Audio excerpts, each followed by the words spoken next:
I'm Jack Burns with the Mount Crescent Ski Patrol in the Rocky Mountain Division.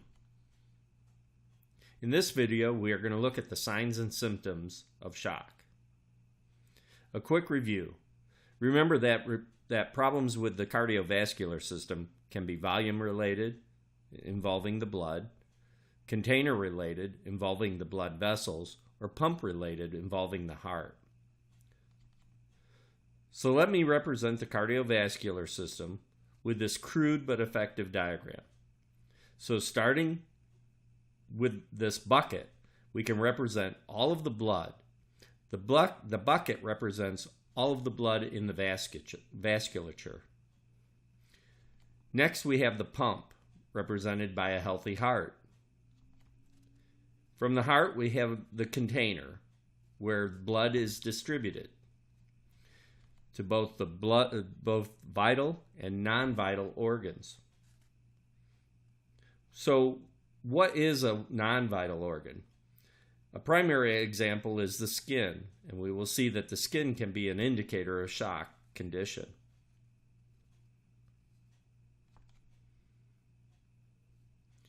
As we have said earlier, that the cardiovascular system is naturally a closed system.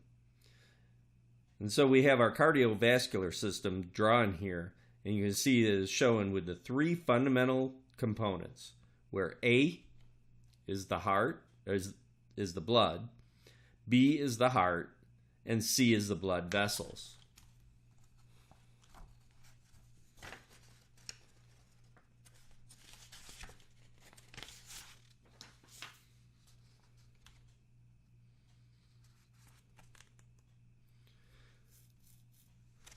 It's convenient to draw. What I like to do is I like to draw a matrix to help me remember the signs and symptoms of each type of shock.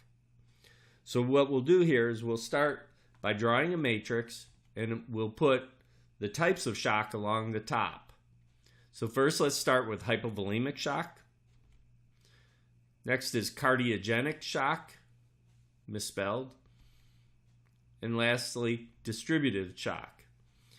We're omitting obstructive shock at this time, and I'll come back to that at the end. So along the right side of our matrix, we want to add what signs and symptoms we're going to see with each one of these types of shock conditions. So first, let's talk about, we're going to be looking for cardio output, the heart rate, systemic vascular restriction, blood pressure, and finally skin temperature. These are all strong indicators. So let's start with hypovolemic shock. So with hypovolemic shock, the patient is bleeding out. So we have a loss of blood that we can detect in the jugular venous pressure, which is an indication of the right atrium pressure. Right. Which is what we expect based on our knowledge of the cardiovascular system. So if there is less blood available to the heart, what do we expect of the cardiac output? It goes down. So now the body starts to compensate, right? So we're getting a rush of epinephrine. So what is the heart rate going to do?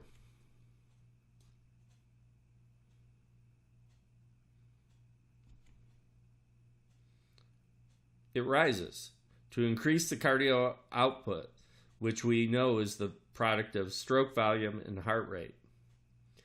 Next, what do we think of the blood pressure is going to do? We have less blood to work with. So the heart is trying to compensate, but as this is prolonged, it isn't sustainable, and it's not able to do that anymore, and the blood pressure will start to fall. Now that the body is compensating, one compensating mechanism that we know of is vascular restriction. So we are going to start to see systemic vasoconstriction as the body shunts blood off to the vital organs.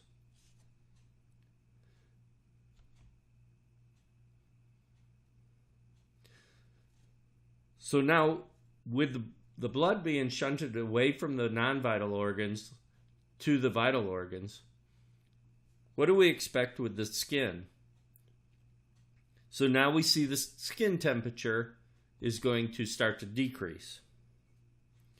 So compensated shock occurs early while the body is still able to compensate for the shortfall of one or more of the three areas of perfusion: heart rate, stroke volume, and cardiac output.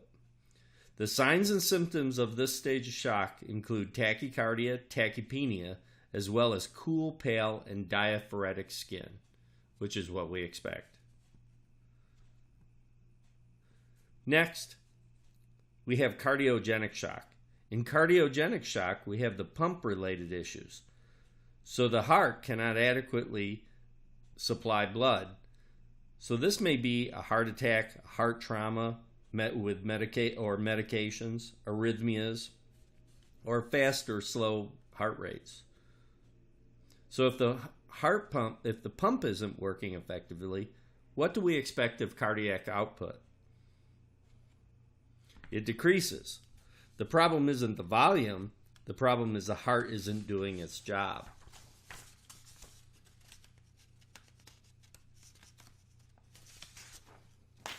So if the cardio output is low, it's the same thing that we can expect with the blood pressure. It is going to increase unless we're dealing with a patient using some medication like a beta blocker, where we may have a decrease in the heart rate.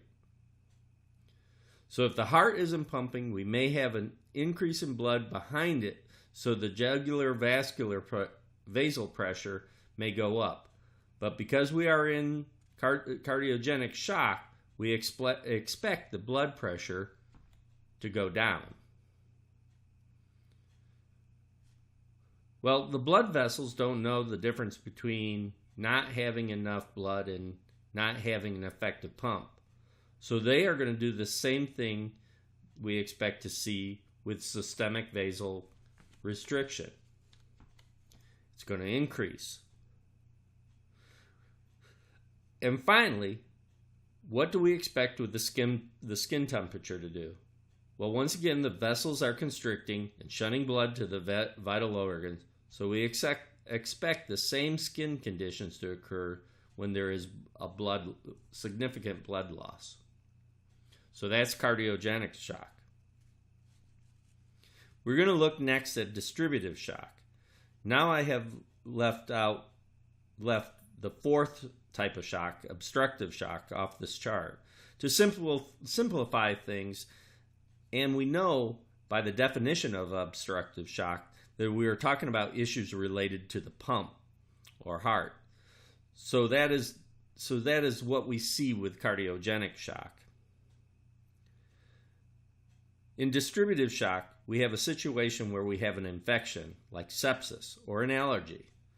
So as the body's immune system is releasing chemicals, we are getting vascular dilation due to vasoderegulation. So the problem really starts in the systemic vascular restriction. So there's shunting to the non-vital organs in this case. The vessels are opened up at point C, and the blood is going away from the vital organs. So we have plenty of blood, and we have a pump for cardiac output. And we see an increase of cardiac output due to the vasal constriction.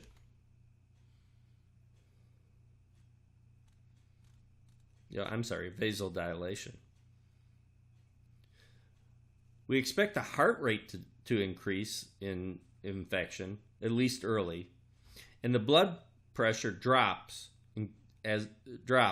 Actually, the blood pressure drops, increasing the heart rate, and the cardio output increases. And this is all especially early in the early stages of infection. Systemic vasal restriction drops naturally. We just talked about that. And so what happens with the skin temperature? We have blood flowing to the non-vital organs like the skin and away from the vital organs. So in this case, we expect the skin temperature to increase. And doctors have said that due to just walking in and seeing a patient who has decreased blood pressure and touching the skin and feeling the warmth of the patient it's not 100%, but can diagnose that they may be in septic shock.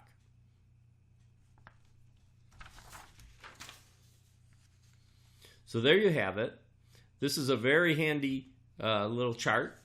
I found it handy for trying to remember what kinds of things to look for in different types of shock.